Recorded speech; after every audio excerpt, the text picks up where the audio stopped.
It's not a family name or anything. And I don't know about Renee. It was one they liked. Who is your dad? Coach Branstetter, John Wayne. And I was always involved in grapplettes, of course, going to the wrestling tournaments. And yeah, I pretty much grew up going to the wrestling tournaments my whole life. So I was really involved with that here on campus.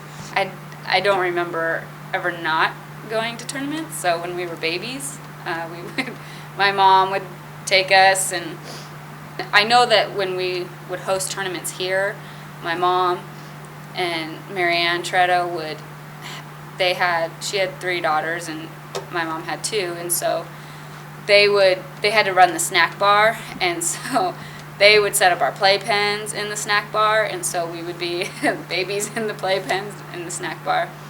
And then as we got older, every Saturday we would be at the tournaments here, and we would my sister and I and the Tretto girls, we'd bring our games, we'd bring our roller skates, and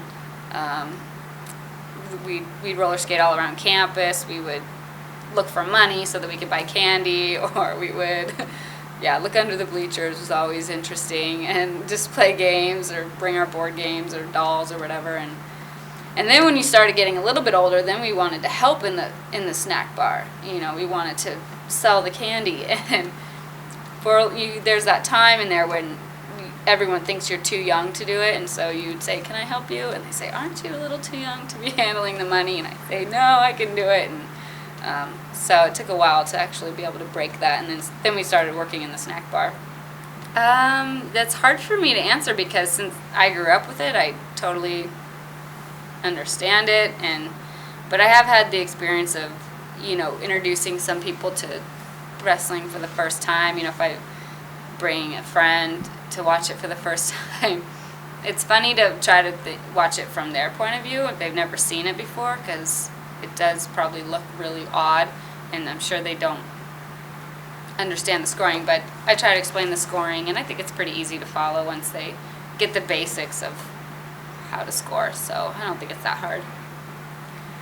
Well, we totally looked up to them and had crushes on all of them, so especially when we were little, we would always want to get their attention, and so that they would tease us or play with us or whatever. So we didn't have any older brothers, so we always just pretended like they were our older brothers, and that would vary from year to year as far as what crop of kids you'd get, and I think that's really changed over the years. I think probably in the past there were a lot of wrestlers that wrestled either because they were big football players, and they kind of had that studly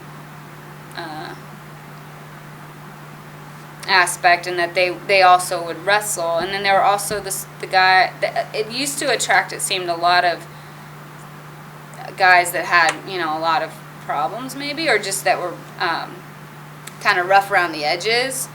And so in the past my dad had quite a few rough guys that had a lot going on with them. So, but I think over the years, as the program has progressed, and now my dad's getting a lot more, since it's such an established program, he's getting a lot more athletes coming his way, rather than them choosing soccer or basketball, the more typical sports. They're choosing wrestling now because they know more about it, and because it's grown so much, and more kids are coming out for it, that the competition has gotten harder, and you're getting a lot more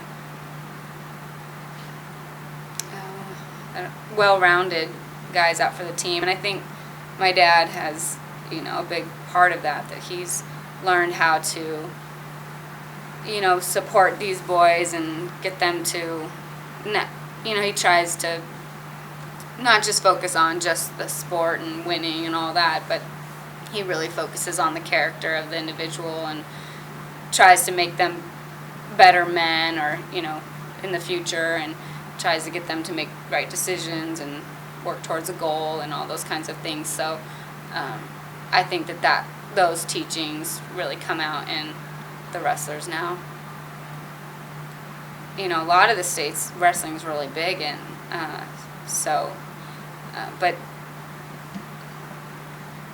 you know, it really varies. But it's funny because anybody who knows anything about wrestling, you know, I went to college and nobody knew who I was, and I met some friends up there, and a couple of them wrestled for a school up in Northern California. And then when I told them that I was from Poway, then they're like, "Oh wow, they have a really good wrestling team." And I'm like, "My dad's the coach," you know. So then they would be like, "No way, your dad's the coach," and I get that a lot.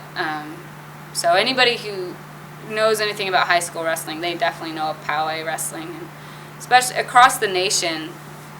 I think Poway is known for two things really. It's either wrestling or for the band. No, he lives and breathes the wrestling, so it's always on his mind. He's always preparing, I guess is the word. So yeah, it was tournaments come up that he that's all he can talk about actually at home. That's all he talks about is what's coming up, who's feeling good, who's feeling bad, who's, you know, what the lineup should be for the upcoming duel. He redoes the lineup about 500 times before a big duel. Yeah, he's always talking about it, and he doesn't, I don't think, show that to the rest of the world, but yeah, at home he's torn up about every little thing. We always make a joke about when he's on the phone, because he's always on the phone with a parent or a wrestler or something.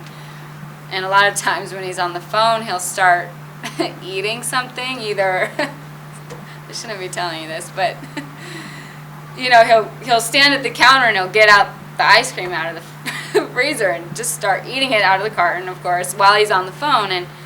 And then he's on the phone, he's paying attention, and then he'll put it away, and I don't think, he doesn't even know that he just ate a bunch of ice cream. So he's the unconscious eater. So we always make fun of him with that. Or if there's candy, he'll eat it all. So he has to try to stay away from that. That's his only vice, I guess. Well, he grew up in Billings, Montana, and they were really poor. Lived in a 1-bedroom log cabin, and with 3 kids, and they all shared the high bed, you know, the fold-out couch. All 3 of them slept on that until I think my aunt, she got a little bit older, and so they turned in some little side room. They turned that into her room. So then my dad and my uncle still stayed on the sofa bed, and then but so yeah, my dad or my grandpa worked in construction, so you know, I think that was not a very stable job, especially being in Montana. I mean, there were good months, bad months, and then with the weather, you know, there was a lot of time he wouldn't work because of weather, and they literally had to hunt and fish for a lot of their food, and he'd get in trouble if he missed a shot, because that would be wasting a bullet. So he's really good at hunting now. It's pretty amazing what he does. I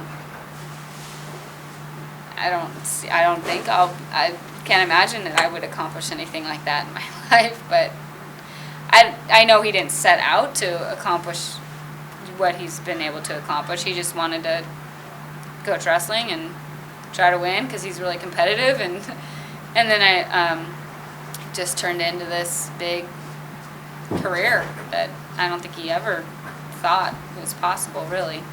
So who knows? I don't have anything planned, but maybe I'll achieve something like that. I don't know. Of course, it makes you physically fit. I mean, really healthy in that sense, but probably just the ability to